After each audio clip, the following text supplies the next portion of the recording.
My name is Ray Tucker. I come and see Dr. Taghechian for hormone replacement therapy.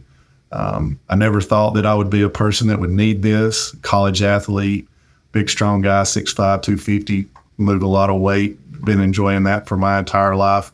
But then one day you wake up and you start realizing that you're not going as fast, you're not doing this, and just felt lethargic and tired. And I was like, this isn't normal.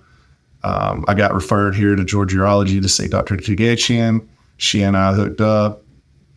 She's top notch, started doing blood work, found out that I was testosterone deficient, started on hormone replacement therapy. She has multiple options and can figure out what's the best thing for you, and work with your insurance company, et cetera. There are different platforms and ways to manage this, and you don't realize how good you can feel until you actually get this managed. And she's excellent, and this is a great new facility to come to have that taken care of.